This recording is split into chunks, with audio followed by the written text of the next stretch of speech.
Hi everyone, welcome back to Tara designers. మీరంతా ఎలా ఉన్నారండి? నేనైతే చాలా చాలా బాగున్నాను. ఈరోజు వీడియో వచ్చేసి ఈ సంక్రాంతికి అరుణాచలం టు కంచి యాత్ర మీ అందరి కోసం. తమిళనాడులో ఉన్న తిరువన్మలై అని కూడా అంటారు ఈ అరుణాచలాన్ని. మన తెలుగు రాష్ట్రాల్లో అయితే అరుణాచలం అని అంటారు. దీనికి మనం రెండు విధాలుగా వెళ్ళొచ్చు, train and bus. Train journey అయితే మనకి చాలా లాంగ్ అయిపోతుంది, 22 అవర్స్ టైం పడుతుంది, ఎందుకంటే ఫ్రీక్వెంట్గా మనకు ఉండవు. బస్ జర్నీ అయితే 12 అవర్స్లో మనం రీచ్ అయిపోవచ్చు. వెళ్ళే దారిలో ఫుడ్ కోసం అయితే హాల్ట్ ఇచ్చారండి ఇక్కడ. Che Guevara food court. Food and ambience and rest rooms కూడా బాగున్నాయి. మేమైతే ఇక్కడ roti and veg curry order పెట్టుకున్నామండి. మ్యాక్సిమం వెజ్జే ప్రిఫర్ చేయండి, ఎందుకంటే టెంపుల్కి వెళ్ళేటప్పుడు నాన్ వెజ్ అది తినకూడదు కదా. సో వెజ్ మేము తీసుకున్నాము. అండ్ ఏ ఐటమ్స్ అయితే ఉంటాయో అన్నీ మీకు కూడా ఈ బోర్డులో ఉంటాయి చూడండి. మనం అరుణాచలం అయితే రీచ్ అయిపోయాం ఫ్రెండ్స్. ఎంత బ్యూటిఫుల్గా ఉందో చూడండి, ప్లెజెంట్గా. మేము శివసన్నిధిలో అయితే రూమ్ బుక్ చేసుకున్నాము. అది ఎలా అంటే ఆన్లైన్లోనే ప్రీ బుకింగ్ చేసేసుకున్నాం, ఎందుకంటే అక్కడికి వెళ్ళిన తర్వాత మనకి రూమ్స్ అవి అవైలబుల్ లేకపోతే చాలా ఇబ్బంది అయిపోతుంది. ఇక్కడ రమణ మహర్షి ఆశ్రమం ఒకటి ఉంటుందండి, చాలా చాలా ఫేమస్ అది. ఇక్కడ ముందుగా అయితే అరుణాచలం టెంపుల్ ఎంత ఫేమస్సో గిరి ప్రదక్షిణ కూడా అంతే ఫేమస్ అండి. ఏ సమయంలో చేయాలి, ఎలా కంప్లీట్ చేయాలి, ఈ గిరి ప్రదక్షిణ అంటే ఏంటి అనేది మీకు ఈ వీడియోలో చెప్పేస్తాను. ఒక కొండ ఉంటుంది, ఆ కొండని శివునిగా భావించి ఆ కొండ చుట్టూ 14 కిలోమీటర్స్ గిరి ప్రదక్షిణ అనేది చేస్తారు ఇక్కడ. కార్తీక పౌర్ణమి రోజుల్లో అయితే ఇక్కడ కొన్ని కోట్ల మంది కొండ చుట్టూ గిరి ప్రదక్షిణ చేస్తారు. గిరి ప్రదక్షిణ చేసే సమయంలో అష్టలింగాలన్నీ ఉంటాయండి. ఈ టెంపుల్స్ అన్ని దర్శించుకుంటూ గిరి ప్రదక్షిణ అయితే సాగుతుంది. పౌర్ణమి రోజు మాత్రమే కాకుండా మామూలు డేస్లో కూడా ఈ గిరి ప్రదక్షిణ చేయొచ్చు. అండ్ ఇక్కడ ఈ శివ సన్నిధిలో అయితే మనకి ఫుడ్ అది అవైలబిలిటీ ఉంటుందండి, free of cost. Room charge వచ్చేసి 1200 ఛార్జ్ చేస్తున్నారు. పౌర్ణమి రోజు మాత్రమే కాకుండా మామూలు డేస్లో కూడా ఈ గిరి ప్రదక్షిణ చేయవచ్చు. ఏ రోజు చేస్తే ఎటువంటి ఫలితం పొందవచ్చు అనేది కూడా ఉంటుందండి, ఒక్కొక్క చరిత్ర దీనికి.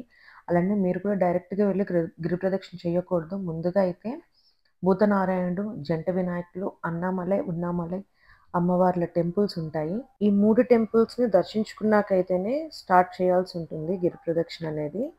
గిరి ప్రదక్షిణ మొదలుపెట్టే ముందు రాజగోపురం అని ఒకటి ఉంటుందండి. ఆ రాజగోపురం ముందు ఒక కర్పూరం వెలిగించి ఇక్కడ నుండి ఎడమ వైపు నుండి అయితే స్టార్ట్ చేయాల్సి ఉంటుంది. ఈ గిరి ప్రదక్షిణ 2 విధాలుగా అయితే చేయొచ్చు. కాలినడకన అండ్ నడవలేని వాళ్ళైతే ఆటో కూడా ఎక్కి చేయొచ్చు. ఈ ఆటోకి గిరి ప్రదక్షిణ చేయాలి అనుకునే వాళ్ళకి పర్ హెడ్ 350 నుంచి 500 అయితే ఛార్జ్ చేస్తారండి. మేమైతే నడుచుకుంటూ చేసాము. ఈ ప్రదక్షిణ చేసేటప్పుడు చెప్పులు కానీ, షూస్ కానీ, సాక్సులు కానీ అయితే వేసుకోకుండా చేయాలి. మ్యాక్సిమం మీరు కూడా అవి వేసుకోకుండానే ట్రై చేయండి ఫ్రెండ్స్. ఈ గిరి ప్రదక్షిణ ఎర్లీ మార్నింగ్ కానీ ఈవినింగ్ కానీ చేస్తే బెటర్ అండి, ఎందుకంటే అక్కడ ఎండలు చాలా ఎక్కువ ఉంటాయి. లక్కీలీ మార్నింగ్ నుంచి ఫుల్ ఎండ్ ఉంది, బట్ మేము గిరి ప్రదక్షిణ స్టార్ట్ చేసే టైంకి మాకు మొత్తం ఎండది పోయింది. ఎండ అనేది అసలు తెలియలేదు, చాలా కూల్ అయిపోయింది అండ్ చాలా చల్లగా కూడా ఉంది. మేము 3:30 ఆ టైంకి స్టార్ట్ చేసామండి, బట్ చాలా ప్లెజెంట్ అయిపోయింది. అంత నేను అసలు చేయగలనా లేదా అని కూడా అనుకున్నాను, బట్ ఐ క్యాన్. చాలా బాగా అయ్యింది, మాకు దర్శనం కూడా బాగా అయింది. ఈ గిరి ప్రదక్షిణ చేసే సమయంలో అష్టలింగాలు కూడా చూడొచ్చండి. ఈ అష్టలింగాలతో పాటు చాలానే టెంపుల్స్ కూడా ఉంటాయి. మెయిన్ టెంపుల్ నుండి స్టార్ట్ అయిన అతి తక్కువ దూరంలోనే అష్టలింగంలో ఒకటైనటువంటి ఇంద్రలింగం ఒకటి కనిపిస్తుంది. ఈ ఇంద్రలింగం అయితే షాప్స్ మధ్యలో ఉంటుందండి, కొంచెం దగ్గరికి వెళ్ళి చూడాల్సి వస్తుంది. ఈ లింగం అరుణాచలగిరికి తూర్పు దిక్కునైతే ఉంటుంది. ఈ లింగం దేవతలకు అధిపతి అయినటువంటి ఇంద్రుడు స్వయంగా ప్రతిష్ఠించడం జరిగింది. ఈ లింగాన్ని పూజించడం వల్ల దీర్ఘాయుష్ మరియు శ్రేయస్సుతో జీవించవచ్చు అనేది. వెళ్ళేదారిలో మనకి ఇలా చిన్న చిన్న టెంపుల్స్ అయితే చాలానే కనిపిస్తాయండి. ఈ అరుణాచలంలో శివుడు పరమ పావనమైన పుణ్యక్షేత్రంగా కొలుస్తారు. అరుణాచల శివ అని తలుచుకుంటే జన్మ జన్మల పాపను తొలగే పుణ్యక్షేత్రం ఇది. ఒక్కసారి అరుణాచలం ప్రవేశం చేసి గిరి ప్రదక్షిణ చేసి ఎన్నో కోట్ల జన్మ పాపములు దగ్నమైపోయే పుణ్యక్షేత్రం ఇది. అందరూ అరుణాచలంలోకి ప్రవేశించలేరండి, ఇది శివుని అనుమతి ఉంటేనే ప్రవేశం జరుగుతుంది. అలాంటి గొప్ప అనుభూతి మాకు కలిగింది. ఈ కొత్త సంవత్సరంలో మేము వెళ్ళాము. నెక్స్ట్ వచ్చేసి సెకండ్ లింగం అగ్నిలింగం. ఈ లింగం అరుణాచలేశ్వరునికి ఆగ్నేయ దిక్కున అయితే ఉంటుంది. అంటే మనం గిరి ప్రదక్షిణ చేసేటప్పుడు 7 లింగాలు ఎడమ దిక్కున అయితే వస్తాయి, కానీ ఈ లింగం కొద్దిగా కుడివైపుకి నడిచి అయితే వెళ్ళాల్సి వస్తుంది. ఈ అగ్నిలింగాన్ని సాక్షాత్తు అగ్నిదేవుడు ప్రతిష్ఠించారనేది ఇక్కడ చరిత్ర. ఈ అగ్నిలింగం పూజించడం వల్ల రోగాల నుండి విముక్తి కలిగి జీవితంలో ఎటువంటి సవాళ్లు ఎదురైనా వాటిని సులభంగా ఎదుర్కొనే శక్తి కలుగుతుంది అని ఇక్కడ చరిత్ర. ఇప్పుడు మనం రమణ మహర్షి ఆశ్రమం అయితే చేరుకున్నాం. గిరి ప్రదక్షిణ చేసే సమయంలో ఈ ఆశ్రమం వస్తుంది. మీకు సమయం లేదనుకునే వాళ్ళు గిరి ప్రదక్షిణ సమయంలోనే ఈ ఆశ్రమాన్ని కూడా సందర్శించి వెళ్ళండి. ఈ ఆశ్రమం అరుణాచల కొండ పాదాల చెంత ఉంటుంది. 1922 మే 19న రమణ మహర్షి గారి తల్లి ఇక్కడ మరణించి ఉన్నారు. ఆమె మరణించిన తర్వాత ఈ ఆశ్రమాన్ని అయితే రమణ మహర్షి గారు స్థాపించారు. ఇక్కడ రమణ మహర్షి ఆశ్రమంలోనే విరూపాక్ష కేవ్ అని ఒకటి ఉంటుందండి. అది కొండపైకి వెళ్ళొచ్చు. నియర్లీ 3 to 4 కిలోమీటర్స్ పైకి ఉంటుంది. మాకు సమయం లేక మేము పైకి వెళ్ళలేదు. మాకు గిరి ప్రదక్షిణ టైం అయిపోతుంది అని. సో టైమింగ్స్ కూడా అక్కడ ఉంటాయండి. ఇక్కడ సిద్ధులకి పూజ చేస్తారు. ఆ పూజలో నేను కూడా పాల్గొన్నాను.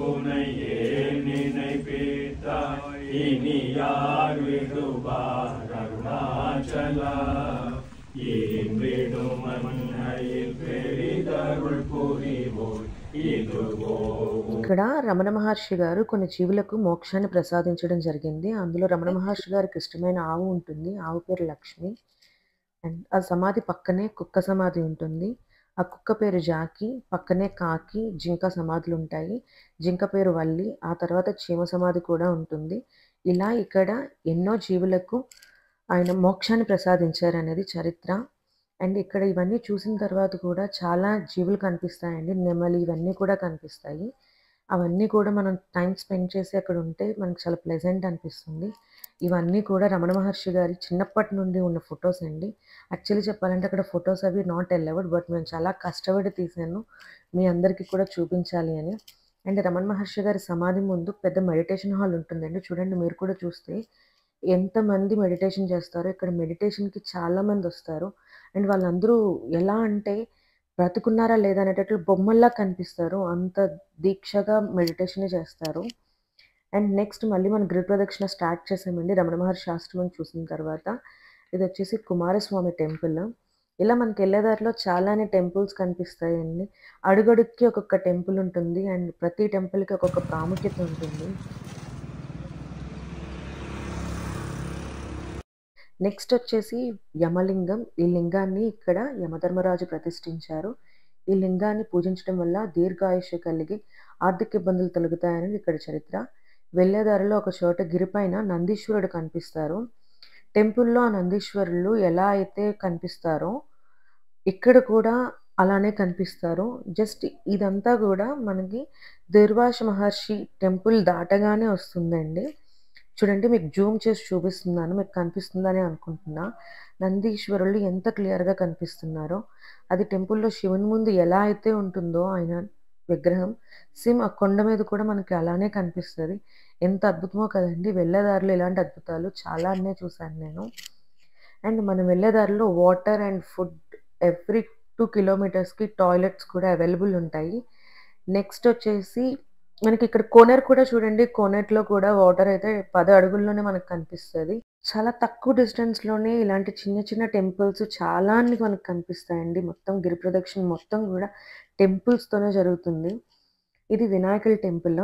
అండ్ మనకి మార్గ మధ్యంలో ఇలా మ్యాప్ ఒకటి పెడతారండి. ఆ మ్యాప్లో మనం ఎక్కడున్నాం, ఎక్కడి వరకు చేరుకున్నాం, ఇంకా ఎంత దూరం వెళ్ళాలి, ఎలా వెళ్ళాలి, ఎటువైపు వెళ్ళాలి, అండ్ లింగాల గురించి, అష్టలింగాల గురించి కూడా మనకి ఇక్కడ ఆ మ్యాప్లో ఉంటాయండి డీటెయిల్డ్గా. చూడండి, మాకు ఇక్కడ జింక కనిపించింది. చూడండి ఎంత ముద్దుగా చూస్తుందో, ఎంత ఆత్రంగా చూస్తుందో. ఇలాంటి నెమలి, ఇలాంటి చాలా అన్ని జీవుల్ని మేము చూసాము. ఇక్కడ ఇలా జీవులు కనిపిస్తే అదృష్టంగా భావిస్తారు. మాకు ఆ అదృష్టం, ఆ భాగ్యం దొరికింది. ఇక్కడ అష్టలింగాలతో పాటు మనకి ఇంకా వేరే లింగాలు కూడా 2, 3 కనిపిస్తాయండి. నెక్స్ట్ వచ్చేసి నైరుతి లింగం. ఈ లింగం అరుణాచలగిరికి నైరుతి వైపు అయితే ఉంటుంది. ఈ లింగాన్ని ప్రతిష్ఠించింది నైరుతి. ఈ లింగాన్ని పూజించడం వల్ల ప్రతికూల శక్తులు, చెడు ప్రభావం నుండి బయటపడవచ్చు అనేది ఇక్కడ చరిత్ర.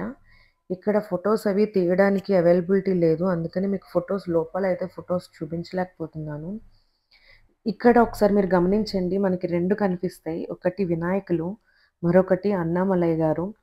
ఒక ఫేస్ అయితే మీకు కనిపిస్తుంది. నేనైతే అది జూమ్ చేసి చూపించాను. మీకు ఎంతమందికి కనిపించిందో నాతో పాటు షేర్ చేసుకోండి. ఈ అష్టలింగాలతో పాటు ఇంకో లింగం కూడా ఉంటుందని చెప్పాను కదా, అదే సూర్యలింగం. ఇది అష్టలింగాల్లో అయితే లింగం అయితే కాదండి. అలాగే వెళ్ళే దారిలో వెంకటేశ్వర స్వామి పాదాలు కూడా కనిపిస్తాయి. చాలా పెద్ద పాదాలుంటాయి. ఆ పాదాల వెనక కూడా ఆంజనేయ స్వామి అండ్ వెంకటేశ్వర స్వామి టెంపుల్ ఉంటుంది. నెక్స్ట్ వచ్చేసి వరుణలింగం. ఈ లింగాన్ని వరుణదేవుడు ప్రతిష్ఠించడం జరిగింది.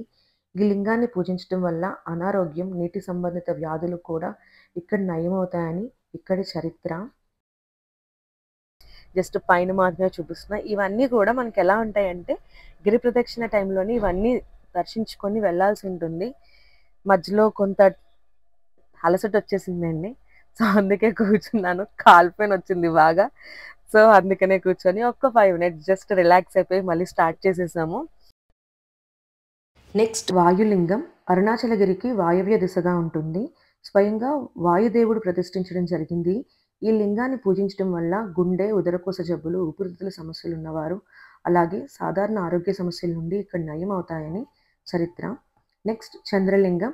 ఇది అష్టలింగాల్లో లింగం అయితే కాదు. నెక్స్ట్ వచ్చేసి కుబేరలింగం. ఈ లింగం అరుణాచలగిరికి ఉత్తర దిక్కున ఉంటుంది. ఈ లింగాన్ని కుబేరుడు ఇక్కడ ప్రతిష్ఠించారు. ఈ లింగాన్ని పూజించడం వల్ల సంపద మరియు జీవితం మెరుగుపడుతుందనేది ఇక్కడ చరిత్ర. ఇక్కడితో మన గిరి ప్రదక్షిణ అయితే పూర్తయిపోయింది. ఇక్కడ మొట్టమొదటిగా మనం చూడాల్సింది 217 అడుగులున్న రాజగోపురం. దీనిని శ్రీకృష్ణదేవరాయలు కట్టించడం జరిగింది. అక్కడ మీరు ఇప్పుడు కోనేరు చూసారు కదా, దాన్నే శివలింగ తీర్థం అని అంటారు. ఇది మనం లోపలికి వెళ్ళే మార్గంలో, దర్శనానికి వెళ్ళే మార్గంలో లోపల గుడి లోపల ఉంటుందండి ఈ తీర్థం. ఈ కోనేరులో కూడా చూడండి, ఎక్కడ మనం ఇప్పుడు ఇక్కడ చూసినా ఆ కోనేరులో వాటర్ అనేది 10 అడుగుల్లోనే మనకు కనిపిస్తుంది. అండ్ మేము పండగ టైంలో వెళ్ళడం వల్ల మాకు దర్శనానికి కూడా 4.5 అవర్స్ టైం పట్టిందండి. చూడండి క్రౌడ్ ఎంత ఎక్కువ ఉందో, చాలా టైం పట్టింది. ప్రతి ఒక్క గోపురం చాలా అద్భుతంగా ఉందండి. టెంపుల్లో కూడా, టెంపుల్ లోపల కూడా మాకు చాలా టైమే పట్టింది. లోపల ఇంకా ఫొటోస్ అది నాట్ అలౌడ్. సో అందుకనే మీకోసం నేను ఇంతవరకే చూపించగలిగాను. నెక్స్ట్ ట్రిప్ కంచి అమ్మవారిని దర్శించుకున్నాం. కంచి ట్రిప్ కూడా మీకు ఈ వీడియోలో వివరిస్తాను. గరుడ పురాణం ప్రకారం హిందువులకు మోక్షాన్ని ప్రసాదించే 7 నగరాల్లో కంచిపురం ఒకటి. అమ్మవారి అష్టదశ శక్తిపీఠాల్లో ఒకటి అయిన కంచి కామాక్షి అమ్మవారి ఆలయం ఇక్కడే ఉంది. సాధారణంగా ప్రతి ఆలయంలో అమ్మవారి విగ్రహం, స్వామివారి విగ్రహం పక్కనే ఉండి భక్తులకు దర్శనం ఇస్తూ ఉంటాయి. కానీ ఈ ఆలయంలో అమ్మవారి ఒక్కరే దర్శనం ఇవ్వగా, అమ్మవారి ఆలయానికి సుమారుగా 2 కిలోమీటర్ల దూరంలో ఏకమేశ్వర స్వామి ఆలయం ఉండటం విశేషం. అదేవిధంగా ఏ ఆలయంలోనైనా స్వామివారికి సంబంధించిన బీజాక్షరాలను ఒక యంత్రంపై రాసి ఆ యంత్రాన్ని శక్తిపీఠం కింద ఉంచి పైగా స్వామివారిని విగ్రహం ప్రతిష్ఠించి పూజలు చేస్తారు. కానీ ఈ ఆలయంలో మాత్రం అమ్మవారికి చెందిన బీజాక్షరాలతో రచించిన యంత్రం మాత్రమే అమ్మవారి విగ్రహానికి ఎదురుగా ఉండడమే కాకుండా యంత్రానికి పూజలు కూడా నిర్వహిస్తూ ఉంటారు. ఈ కంచి కామాక్షి అమ్మవారి యొక్క టెంపుల్ విశిష్టత ఇది. Next Perumal temple. కృష్ణుడు కురుక్షేత్ర సమయంలో పాండవ దూతగా వహించి తన విశ్వరూపాన్ని చూపించి ఉన్నాడు. ఆ అవతారమే పాండవ దూత పెరుమాళ్ టెంపుల్. ఈ పెరుమాళ్ టెంపుల్కి కూడా చాలా విశిష్టత ఉంది. విష్ణువు 108 దివ్య దేశాల్లో ఒకటిగా ప్రసిద్ధి చెంది విష్ణు కంచిగా పేరు పొందిన శ్రీ వరదరాజ పెరుమాళ్ళ టెంపుల్ బంగారు బల్లి ఉంటుంది ఇందులో. ఈ టెంపుల్ని 10th సెంచరీలో చోళాస్ నిర్మించారు. ఈ బంగారు బల్లిని ముట్టుకున్న వారు బల్లి వారి మీద ఎక్కడ పడినా దుష్ఫలితాలు ఉండవని ఇక్కడి నమ్ముతారు.